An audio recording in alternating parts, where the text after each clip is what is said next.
இதோடு இந்த நாடகம் முடிந்து விட்டது. இல்லை, ஒரு பாகம்தான் முடிந்திருக்கிறது. அடுத்த பாகம் பயங்கரமாக ஆரம்பமாயிருக்கிறது. முதல் பாகத்தின் விளைவுகள் மறுபாகத்தில் எதிரொலிக்கப் போகின்றன. என்ன அது? முகலாய் சக்கரவர்த்தி பாபர் கூட நமக்கு விரோதியாவார் என்று கனவிலும் கருதவில்லை. சுல்தான்களோடு சேர்ந்து விட்டாராம். இப்போது ஒன்று கெட்டுவிடவில்லை. உத்தரவு கொடுங்கள். எதற்கு? டெல்லி போவதற்கு. போய் எப்படியாவது பாபரை சந்தித்து விடுகிறேன். என் திறமை முழுவதையும் உபயோகித்து அவர் யானைப்படைகளை அனுப்புவதை தடுத்து நிறுத்தி விடுகிறேன். யோசித்து செய்வோம், அவசரப்படாதே. தாமதித்துக் கொண்டே போனால் ஆபத்து நெருங்கிக் கொண்டே இருக்கும். வெள்ளம் வரும் முன் அதை தடுத்து அணை போட வேண்டும். தயவு செய்து என்னை போக அனுமதியுங்கள். ராமகிருஷ்ணா, பயங்கரமாக ரூபம் எடுத்து திரண்டு நிற்கும் பகை ஒரு புறம், பாசமும் நேசமும் ஊட்டி வளர்த்து நம் அன்பு மறுபுறம். ஓய்வா நாட்டை காக்க என்று விடை கொடுக்க நினைக்கிறேன் நான். ஆனால் போனால் திரும்பி வருவாயோ மாட்டாயோ என்று துடிக்கிறது மனது. நாளைக்கு நீ இல்லை என்றால் நடுங்கி கண்ணீர் சிந்தி நலியும் உன் மனைவி மக்களை எண்ணி வாடுகிறது இதயம். நாட்டை காப்பாற்ற நான் போகிறேன். நான் அங்கே மடிந்து விட்டால் என் வீட்டை காப்பாற்ற தாங்கள் இருக்கிறீர்கள். நம் குலத்தையும் இனத்தையும் கூட்டி வைத்து காப்பாற்ற விஜயமாதா இருக்கிறார். பயப்பட வேண்டாம், வெற்றி நமக்கே. சரி, நீ வீட்டுக்கு போயிரு. பிரயாணத்திற்கு வேண்டிய ஏற்பாடுகளை செய்து நான் அனுப்புகிறேன். மாது, நான் போய் வருகிறேன். இப்பொழுது நீதான் வீட்டிற்கு பெரியவன். அம்மாவை ஜாக்கிரதையாக பார்த்துக்கொள். எல்லோரும் மெச்சும்படியாக நடந்து கொள்ள வேண்டும். சரி அப்பா.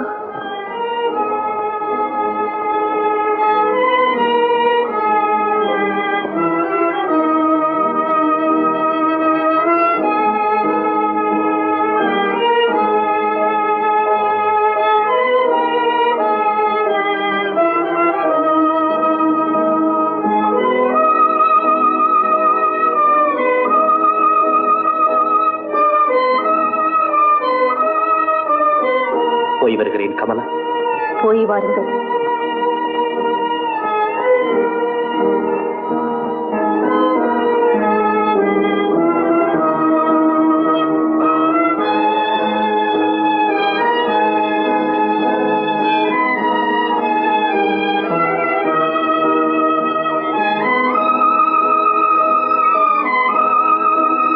கமலா, போய் வாருங்கள். அப்பா, என்னப்பா? டில்லில இருந்து எனக்கு நல்ல நல்ல பொம்மையெல்லாம் வாங்கிட்டு அப்பா, மறந்துட கூடாது. சரியப்பா, வருகிறேன் கமலா.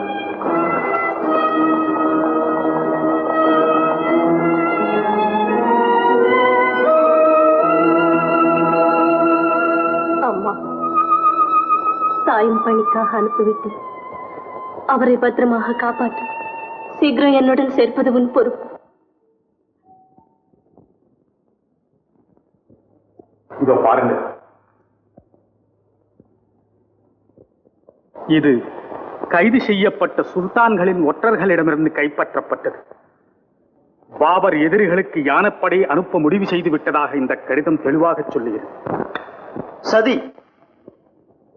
அன்று பாமினி சுல்தான்கள் அனுப்பிய சமாதான உடன்படிக்கையின் ரகசியம் இப்போதுதான் புரிகிறது அப்பாஜி.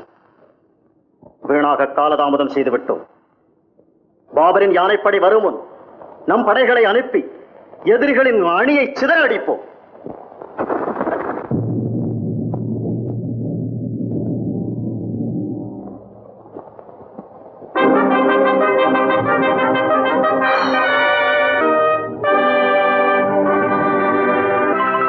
உல்லாசம் தேடும்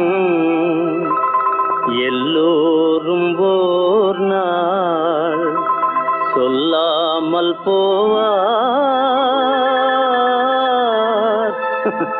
அல்லாவிடம்.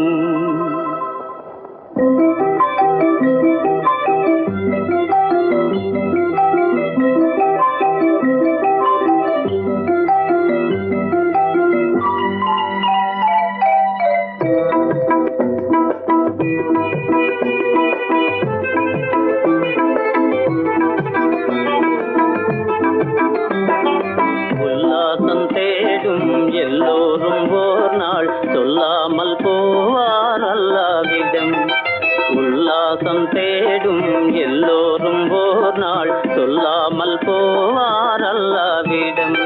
அவர் அன்றாடம் தேடும் செல்வங்களாலே பின்னோர்கள் சந்தோஷம் கொண்டாடுவார்.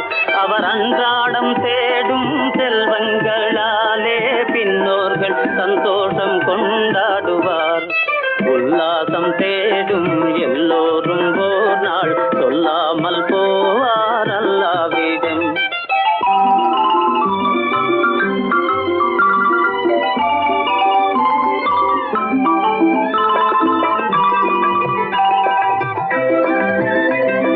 தாயாரின் கையிருந்து சம்சாரம் கைக்கு வந்து நோயாகும் முதுமை கொண்டு கண்மூடுவார்.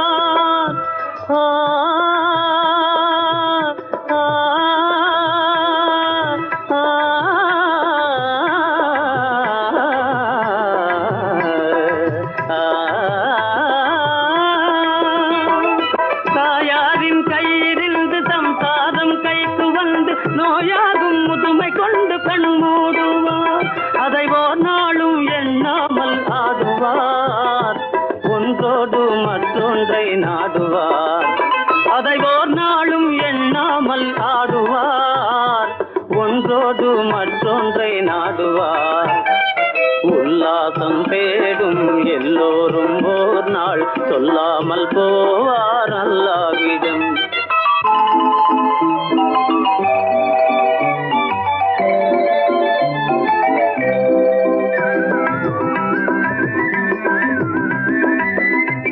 குலையீன்ற வாழை மாண்டு போகும் விரைவிலே அதன் இளையன் கன்று வளர்ந்து பொங்கும் உலகிலே.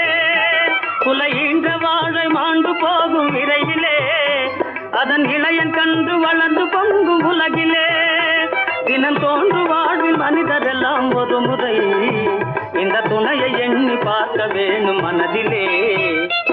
உல்லாசம் தேடும் எல்லோரும் ஓர் நாள் சொல்லாமல் போவார் அல்லாவிடம்.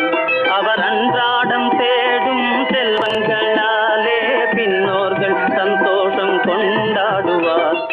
உல்லாசம் தேடும் எல்லோரும் ஓர் நாள் சொல்லாமல் போவார் அல்லாவிடம். தாதா,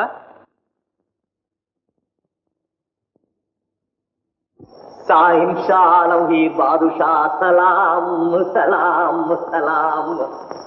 என்ன செய்கிறேன்? சும்மா மாங்கண்ணு நட்டுக்கிட்டு இருக்கிறேன்.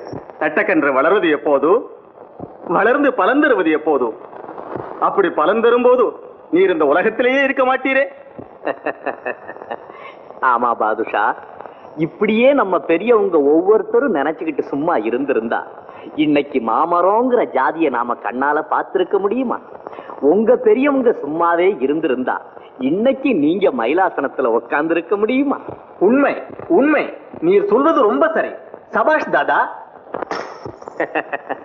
சலாம் பாதுஷா சலாம். இந்த நட்ட கண்ணு பலன் கொடுக்க 8 வருஷம் ஆகும்னு சொல்லுவாங்க. ஆனா பாபரோட நாட்டுல நட்ட உடனே பலன் கொடுத்துருச்சு. சபாஷ் தாதா சபாஷ்.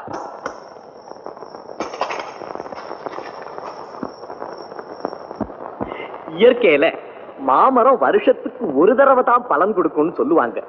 ஆனா பாபரோட ராஜ்யத்துல வினாடிக்கு வினாடி பலன் கிடைச்சிடுது. உமது புத்தியே புத்தி. கொண்டு வந்த பங்கெல்லாம் தீர்ந்து விட்டது ஜனார்தன. அச்சா, அரண்மனையில் வந்து எம்மை சந்தியுங்கள். அப்படியே ஜஹாபனா.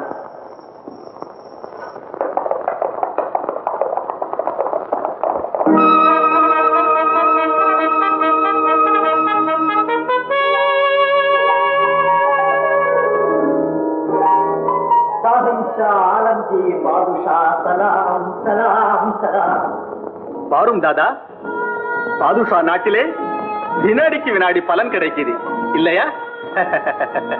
யாரெங்கே பொன்னாணயங்கள் கொண்டு வா. மன்னிக்க வேண்டும் ஆலம்பனா, எனக்கு தேவை பொன் நாணயங்கள் அல்ல. வேறென்ன? ஜாகீர் வேண்டுமா? மாளிகை வேண்டுமா? இரண்டும் அல்ல, நியாயம் வேண்டும். யாருக்கு என்ன அநியாயம் நடந்தது? விஜயநகரத்திற்கு. விஜயநகரமா? நீ? ஆம், விஜயநகரத்து குடிமகன். ஆலம்பனா, அன்று நான் தெருவிலே நடத்திய நாடகம் உங்களை சந்திப்பதற்காக. பாதுஷா, அவதிப்பட போகும் ஆயிரம் ஆயிரம் மக்களை, குருதி கொட்டப் போகும் குழந்தைகளை, பெண்களை காப்பாற்ற வேண்டிய பொறுப்பு உங்கள் கையிலே இருக்கிறது. அதை நினைவுபடுத்தி உறுதி பெற்று போகவே நான் வந்தேன். விவரமாக சொல். பாமினி சுல்தான்கள் விஜயநகரத்தின் மீது அநியாயமாக படையெடுத்திருக்கிறார்கள். அதற்கு தாங்களும் தங்கள் யானைப்படைகளை அனுப்பி உதவியுள்ளீர்கள். உங்கள் ராயர் மண்ணாசை பிடித்தவர் என்பதை அறிந்து கொண்டே தெற்கில் ஒரு சாம்ராஜ்யத்தை ஸ்தாபித்துக் கொண்டு தில்லியையும் விழுங்க முயற்சிப்பதாக செய்தி வந்தது. இல்லை இல்லை, நிச்சயமாக இல்லை.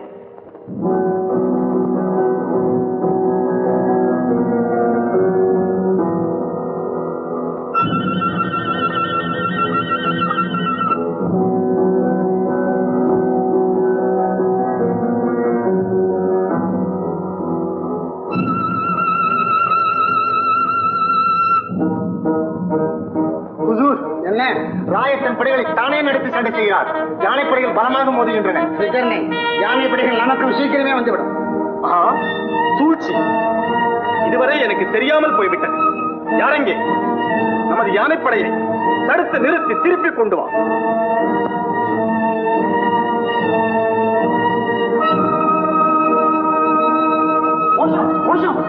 என்ன பாய்சா? எவரோ மோசக்காரன் பாதுஷா பாபரை நேரில் சந்தித்து யானைப்படைகள் அனுப்புவது வழியில் தடுத்து நிறுத்தி வைக்கிறான். யானைப்படைகள் வரவில்லையா? நடந்ததை கேள்விப்பட்ட உடனே அவனும் தப்பி ஓடிவிட்டான். துரோகம் துரோகம்.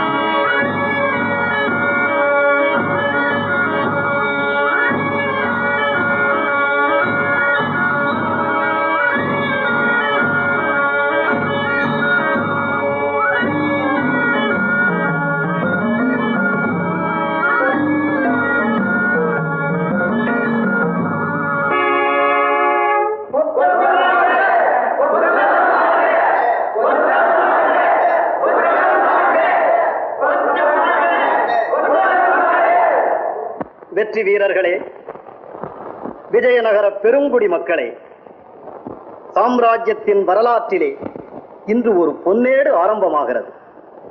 அநீதியையும் ஆக்கிரமிப்பையும் எதிர்த்து போராடி போராடி வேரோடு சாய்த்து விட்டோம். அந்த வெற்றி திருநாளை இன்று கொண்டாடுகிறோம். இந்த வெற்றி நமது வெற்றி அல்ல. வீரம் காட்டி தியாக போர் புரிந்து நாட்டுக்கு அமைதி தந்த அந்த நல்லவர்களுக்கு தலை சாய்ந்து வணக்கம் செலுத்துகிறோம்.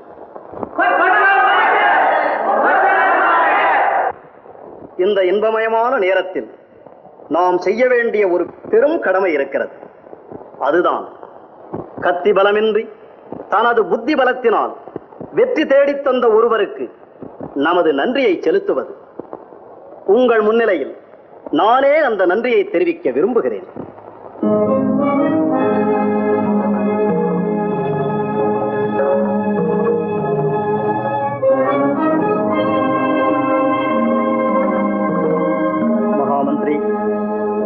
அரியாசனத்தில் எம்மை கொலுவிருக்க வைத்து அல்லும் பகலும் இடையராது உழைக்கும் உங்களுக்கு நான் என்ன கைமாறு செய்யப் போகிறேன்?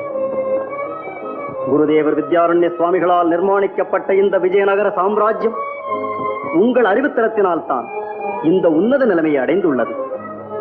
இன்று நாம் கொண்டாடும் இந்த வெற்றிக்கும் மூல காரணம் நீங்கள் தான். அதற்கு நாம், இந்த நாடு, நாட்டு மக்கள் அனைவரும் தெரிவிக்கும் நன்றிக்கு அறிகுறியாக இதை ஏற்றுக்கொள்ள வேண்டுகிறேன். இந்த வெற்றிக்கு காரணம் நான் அல்ல. என்ன? நீங்கள் இல்லையா? வேறு யார்? தில்லியிலிருந்து யானைப்படைகள் சமயத்தில் வந்திருந்தால் நாம் வெற்றியின் நிழலை கூட கண்டிருக்க முடியாது. வராமல் தடுத்து நிறுத்தியவன் ஒரே ஒரு வீரன். அவனேதான் இந்த பரிசுகளுக்கு அர்ஹதையுடையவன். அந்த வீரன் யார் அப்பாஜி? இந்த சாம்ராஜ்யத்தில் காலடி கூட எடுத்து வைக்க முடியாத நிலையிலே இருக்கும் ஒரு துர்பாகியசாலி பிரபு. மன்னர் முகத்திலே விழிக்கக் கூடாதென்று நாட்டை விட்டே துரத்தப்பட்டவன். ராமகிருஷ்ணனா? ஆம், அவனேதான் பிரபு.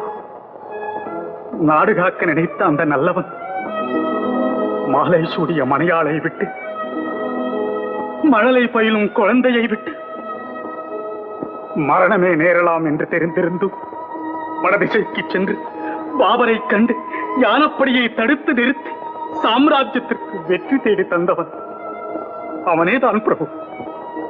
அப்பாஜி, நீங்கள் இவ்வளவு பெரிய குற்றம் செய்வீர்கள் என்று நான் நினைக்கவே இல்லை. மகாபிரபு, இந்த செய்தியை ஏன் எனக்கு தெரிவிக்கவில்லை? கொடுத்த வாக்கு என்னை தடுத்து நிறுத்தியது. அப்பாஜி, ராமகிருஷ்ணனை நான் காண வேண்டும், கண்டு அவன் மன்னிப்பை பெற வேண்டும். இன்றே அதற்கு வழி செய்ய வேண்டியது உங்கள் கடமை. அவன் முகத்திலே நான் விழிக்கும் வரை உண்ணவும் மாட்டேன், உறங்கவும் மாட்டேன். என் உயிர் போனாலும் கவலை இல்லை. ஐயோ, வேண்டாம் அண்ணா, வேண்டாம். உண்ணாவிரதத்தின் தொல்லையை நீங்கள் உணரமாட்டீர்கள். ஒருவேளை உண்ணாவிட்டாலும் உடம்பு இழைத்துவிடும், மயக்கம் வந்துவிடும், உட்கார முடியாது, நடக்க முடியாது, தூங்க முடியாது. ராமகிருஷ்ணா,